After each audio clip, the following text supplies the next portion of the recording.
Hi guys, welcome to PLC. आज के इस वीडियो में हम लोग वेरिएबल्स एंड डाटा टाइप्स के बारे में पढ़ेंगे। इससे पहले अगर कोई प्रोग्रामिंग लैंग्वेज अगर आपने पढ़ा है जैसे सी या सी प्लस प्लस, तो वहाँ पे भी आपने देखा होगा variables and data types. Data type का कंसेप्ट वहाँ पे भी है। वेरिएबल जब हम बनाते हैं तो डाटा टाइप देते हैं। तो आइए हम लोग देखते हैं जावा में कितने डाटा टाइप्स हैं और कैसे यहाँ पे वेरिएबल बनाते हैं। ठीक है, तो सबसे पहले हम लोग जानते हैं कि वेरिएबल्स क्या होते हैं। इसका एक छोटा सा डिफिनेशन को देखते हैं। A variable is the name of A reserved area allocated in memory. जो भी मेमोरी होता है कंप्यूटर में, जिसे हम लोग रैम भी बोलते हैं, रैम बोलिए या मेमोरी बोलिए, बात एक ही है। ठीक है, तो रैम में कुछ स्पेस को रिजर्व कर लेना, ठीक है, और इसका एक खास नाम दे देना, कुछ भी आप नाम दे सकते हैं। तो ये जो रिजर्व एरिया है ना, ये क्या कहलाएगा? वेरिएबल। तो इस एरिया पे हम लोग डाटा रखते हैं। जैसे कि ए में हमने रख दिया 10, बी में रख दिया 20। ठीक है, किसी प्रकार का डाटा आप रख सकते हैं। अभी हमने क्या रखा है? नंबर, समझाने के लिए। ठीक है, तो ये ए जो है और ये जो बी है, ये वेरिएबल कहलाता है। तो वेरिएबल कुछ नहीं है। वेरिएबल क्या है? आपका जो मेमोरी है उसमें एक कुछ खास स्पेस को एक नाम दे देना। ठीक है, इसका नाम अगर हम दे दिए सी, तो एक और वेरिएबल मेरा बन गया सी। ठीक है, in other words it is a name of the memory location. दूसरे भाषा में अगर बोला जाए तो ये मेमोरी लोकेशन का एक नाम है। It is a combination of vary plus able. Vary, vary का मतलब क्या होता है? हमेशा वैरी करता रहे, मतलब फिक्स्ड न रहे, फिक्स्ड न रहे। तो वेरिएबल जो है ना, वो फिक्स्ड नहीं रहता है। अभी उसका वैल्यू 10 है, हो सकता है पूरे प्रोग्रामिंग में आगे चल के उसका वैल्यू बदल जाए। तो वेरिएबल में वैल्यू हमेशा बदलते रहता है। हो सकता है बदल भी सकता है, हो सकता है नहीं भी बदल सकता है। ये सिचुएशन पे डिपेंड कर सकता है कि आपने कोडिंग जो लिखा है वो किस पर्पस के लिए कोडिंग लिखा है।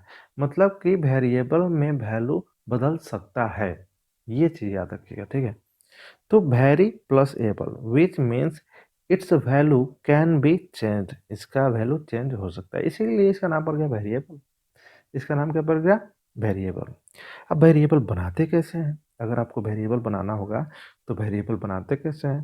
तो देखिए, जावा में भी वेरिएबल उसी तरह से बनाते हैं जैसे सी और सी प्लस प्लस में बनाते हैं। ठीक है, तो वेरिएबल बनाने के लिए जो सिंटेक्स है उसमें आपको डाटा टाइप्स चाहिए, फिर वेरिएबल का नाम आपको डिसाइड करना होगा, और लास्ट में सेमीकोलन। तो डाटा टाइप्स, अब डाटा टाइप्स क्या है? जब तक डाटा टाइप्स का नॉलेज आपको नहीं होगा तो वेरिएबल कैसे बनाइएगा? ठीक है, तो पहले हम लोग इस सिंटेक्स को समझ लेते हैं, फिर आगे देखते हैं। देखिए, डाटा टाइप का मतलब है कि आप जो वेरिएबल बना रहे हैं उसमें कल हो के किस तरह का डाटा रखिएगा। मतलब अभी आपने सोचा कि चलो ठीक है, हम एक डी वेरिएबल बनाते हैं। ठीक है, इसका नाम दे देंगे डी। नाम तो आपने सोच लिया कि ठीक है डी, लेकिन अब इसमें डाटा किस टाइप का रखना है?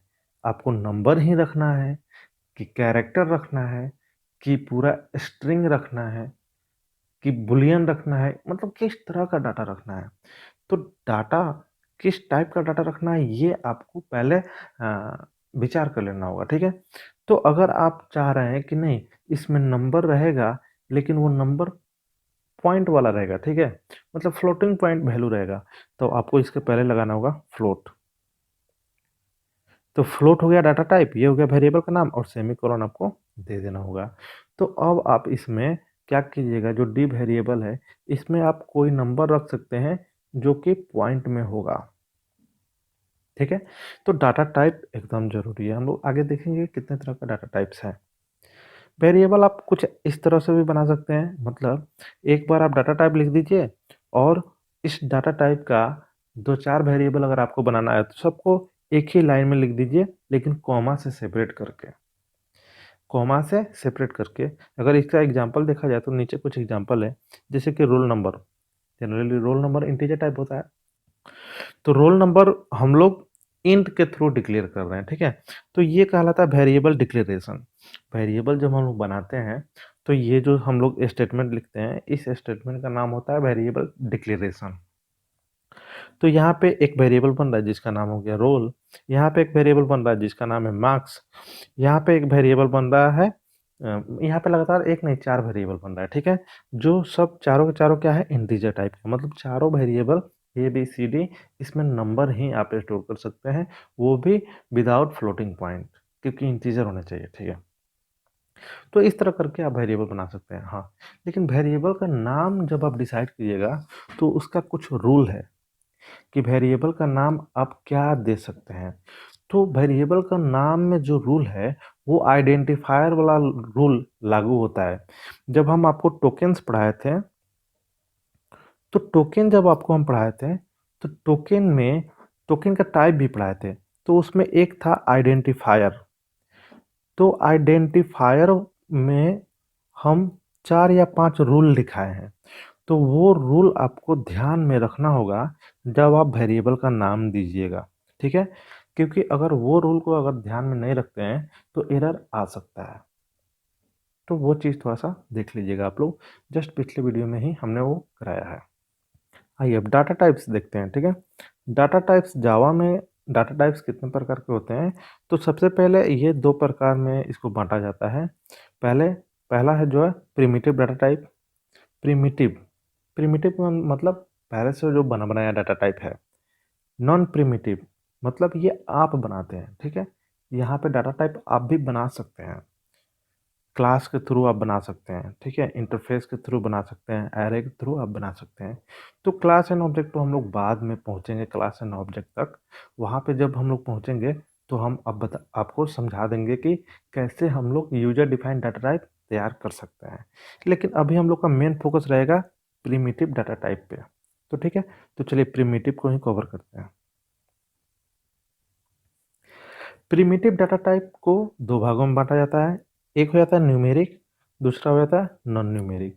अब न्यूमेरिक को भी 2 भागों में बाँटा जाता है, इंटीजर, फ्लोटिंग पॉइंट्स। मतलब जितने भी न्यूमेरिक डाटा हैं, वो 2 प्रकार के ही हो सकते हैं। एक इंटीजर टाइप हो सकते हैं, दूसरा फ्लोटिंग पॉइंट।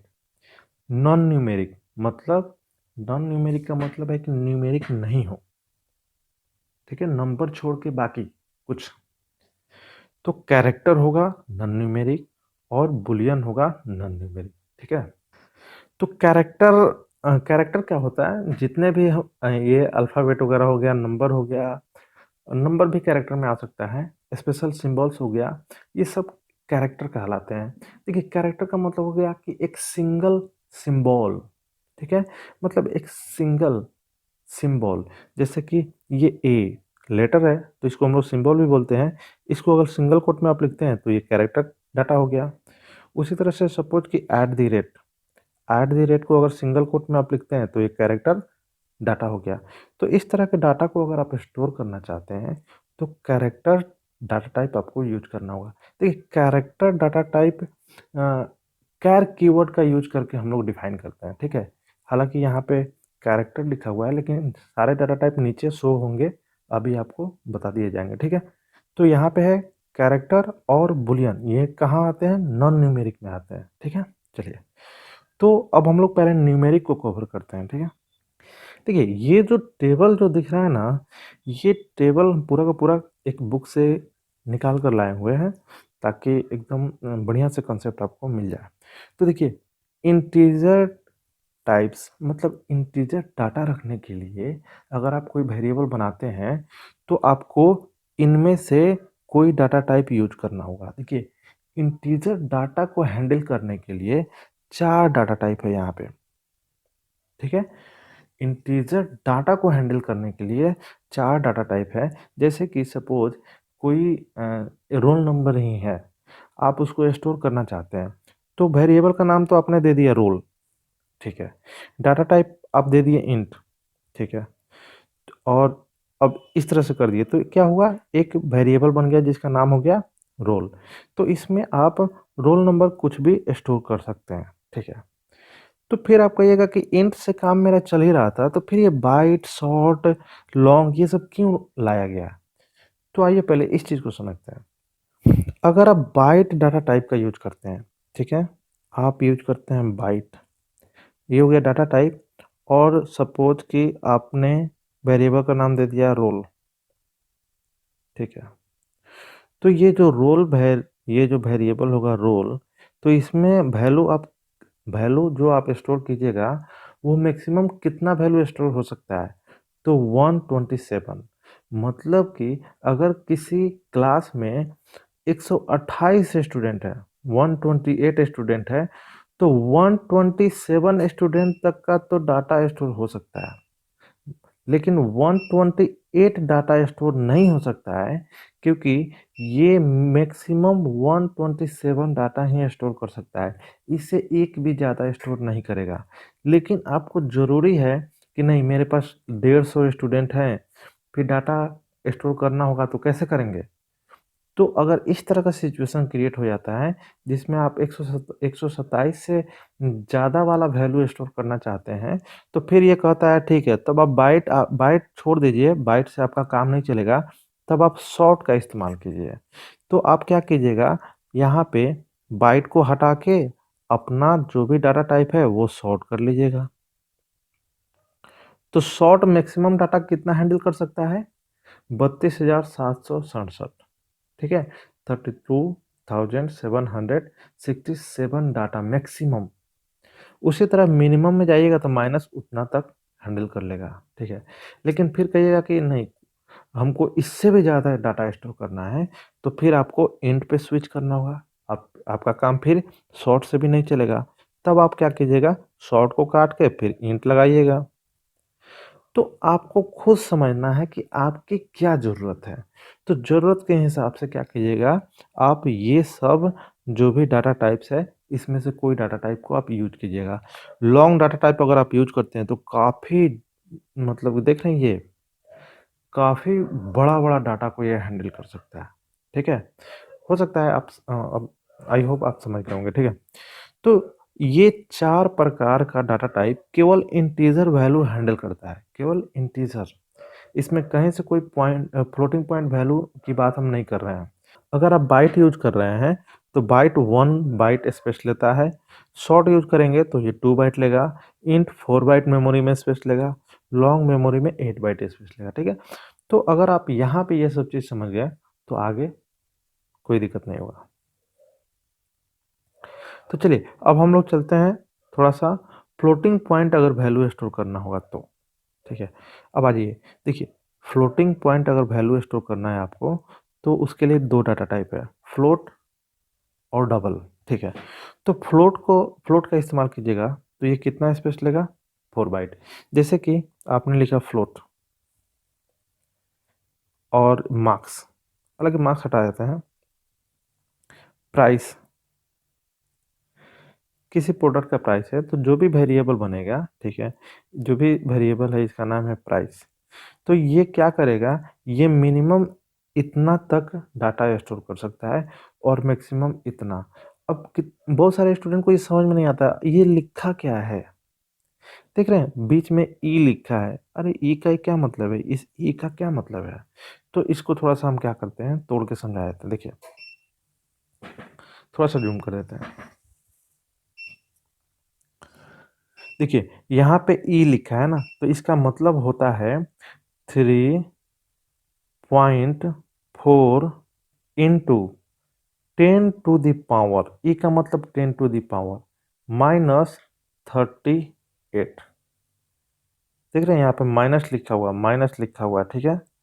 तो इसका वैल्यू हम यहाँ पे लिख दिए। अब तो ये समझ रहे हैं, केमिस्ट्री में बहुत सारे आप वैल्यू वगैरह देखते होंगे, इस तरह का डाटा केमिस्ट्री में निकल के आता है।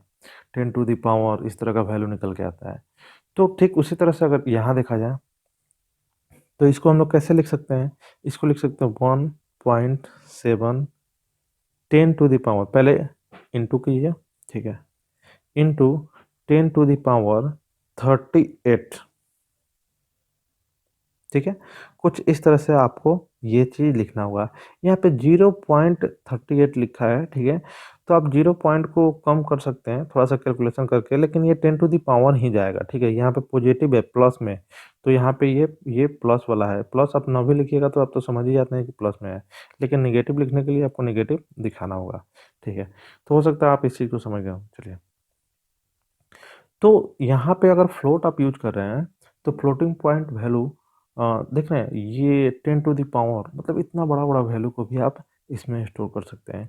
हो सकता है कि उससे भी आपका रिक्वायरमेंट फुलफ़िल ना हो, तो फिर आप डबल का यूज़ कीजिए। डबल 8 बाइट्स स्पेस लेता है और ये और भी बड़ा-बड़ा वैल्यू पे ये काम करता है। यहाँ पे मिनिमम वैल्यू तो सेम दे रहा है, लेकिन मैक्सिमम देखिए थोड़ा-सा बढ़ जा रहा है, ठीक है? तो ये थोड़ा-सा दोनों में अंतर है। तो ये हो गया floating point data types. Floating point data types कितने हैं? 2 याद रखिएगा। अब आइए 2 डाटा टाइप और है, थोड़ा-सा इसको भी देख लेते हैं। एक है कैरेक्टर टाइप, तो कैरेक्टर टाइप में कैर कीवर्ड का हम लोग इस्तेमाल करते हैं। कैर कीवर्ड का इस्तेमाल करके अगर आप एक वेरिएबल बनाते हैं ch, तो ये जो ch वेरिएबल है, ये क्या करेगा, एक कैरेक्टर को स्टोर करेगा। कोई एक सिंगल कैरेक्टर को ही ये स्टोर करता है, ठीक है? और ये स्पेस कितना लेता है? 2 बाइट्स। बस याद रखिएगा कैरेक्टर डाटा टाइप कितना स्पेस लेता है? 2 बाइट। बूलियन टाइप्स, देखिए बूलियन टाइप्स में 2 ही डाटा होता है, या तो ट्रू या फॉल्स, ठीक है? तो जब आप प्रोग्रामिंग करते हैं तो बहुत बार ये होता है कि किसी कंडीशन, जो कंडीशन हम लोग इस्तेमाल करते हैं, जैसे कि रिलेशनल ऑपरेटर आप पढ़े होंगे, greater than, less than, greater than equal to, less than equal to. तो इन सब का इस्तेमाल करके जब आप कोई एक्सप्रेशन लिखते हैं, तो इस तरह का एक्सप्रेशन आपको कुछ रिजल्ट देता है। तो इस तरह का जो भी एक्सप्रेशन है ना, ये क्या रिजल्ट देता है, या तो ट्रू देगा या फॉल्स देगा। तो ये ट्रू और फॉल्स को भी अगर आप स्टोर करना चाहते हैं, तो फिर आप क्या कीजिएगा, बूलियन डाटा टाइप का यूज कीजिएगा।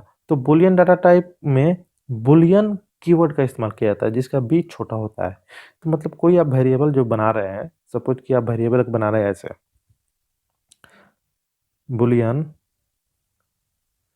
और वेरिएबल का नाम आप कुछ भी दे सकते हैं, जैसे कि बी। तो ये जो बी वेरिएबल है, इसमें किस तरह का डाटा जाएगा, या तो ट्रू स्टोर होगा या फॉल्स स्टोर होगा। तो अगर इसका एक लाइव डेमो हम दे दें, तो कुछ इस तरह का दे देते हैं, जैसे कि हमने बनाया एक इंट वेरिएबल ए, इसमें लिख दिया 7 स्टोर कर दिया, और फिर बी में हमने 10 स्टोर कर दिया, ठीक है? अब हम क्या करते हैं, यहाँ पे सॉरी बी, इसको थोड़ा सा अलग कर देते हैं, इसको कर देते हैं सी, ठीक है? बी बी नाम से 2 वेरिएबल हो जा रहा है, इसको कर देते हैं सी, और यहाँ लिखते हैं B equal to A greater than C.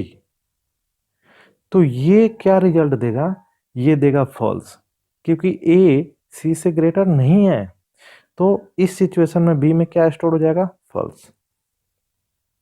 तो कुछ इस तरह का सिचुएशन अगर आता है कोडिंग में, तो आप बूलियन डाटा टाइप का यूज करके एक वेरिएबल बना सकते हैं, ठीक है? तो चलिए, वेरिएबल जब हम पढ़ा रहे थे, तो वेरिएबल बनाना बस आपको बताया है, वेरिएबल में वैल्यू डालना नहीं बताया है। तो देख लीजिए, वेरिएबल में हम लोग वैल्यू इसी तरह से डालते हैं, ठीक है? तो चलिए थोड़ा सा वेरिएबल पे भी चलते हैं, छूट गया वो चीज़, तो आते हैं वेरिएबल पे। तो कुछ वेरिएबल के बारे में कुछ बातें हैं, इनको समझ लेते हैं। देखिए, सबसे पहले आप कोई वेरिएबल बनाते हैं, तो वो वेरिएबल जब आप बनाते हैं ना, तो उस टाइम वेरिएबल खाली रहता है, मतलब उसमें गार्बेज वैल्यू रहता है। तो आप एक काम कर सकते हैं, जब वेरिएबल बना रहे हैं, जैसे कि हम यहाँ पे बना रहे हैं इंट ए, तो बनाते टाइम भी आप कुछ वैल्यू डाल सकते हैं। तो क्या होगा, ये मेमोरी में जैसे ए एक वेरिएबल बनेगा, उसी टाइम इसमें 10 स्टोर हो जाएगा। लेकिन अगर इस केस में देखा जाए, तो मेमोरी में एक मार्क्स नाम का वेरिएबल बनेगा, ठीक है? लेकिन ये मार्क्स नाम का जो वेरिएबल बनेगा, ये इस समय गार्बेज वैल्यू होगा इसमें, गार्बेज। तो फिर आगे चल के आप, जैसे कि कोडिंग में ही अपने प्रोग्राम में आगे चल के मार्क्स में कोई वैल्यू आप डाल सकते हैं, जैसे कि 500 हमने स्टोर कर दिया। तो अब क्या होगा, जो गार्बेज वैल्यू है वो अब हट जाएगा, और फिर 500 स्टोर हो जाएगा। तो देखिए, यहाँ पे जो हम वैल्यू डाल रहे हैं वेरिएबल में, इसे बोलते हैं असाइनमेंट, ठीक है? इसे क्या बोलते हैं हम लोग, असाइन करना। मतलब हमने क्या किया, हम यहाँ पे वैल्यू असाइन कर दिए, लेकिन जब वेरिएबल बनाते टाइम वैल्यू डालते हैं, तो इसे बोलते हैं इनिशियलाइजेशन। इसे क्या बोलते हैं, इनिशियलाइजेशन। मतलब वेरिएबल में वैल्यू इनिशियलाइज करना, मतलब वेरिएबल बनाते टाइम ही वैल्यू डाल देना। लेकिन असाइनमेंट का मतलब क्या है, वेरिएबल कब का बन गया है, हम बाद में कभी उस वेरिएबल में वैल्यू डाल रहे हैं। तो ये 2 छोटा-छोटा पॉइंट छूट गया था, ठीक है? चलिए, वो भी कवर हो गया।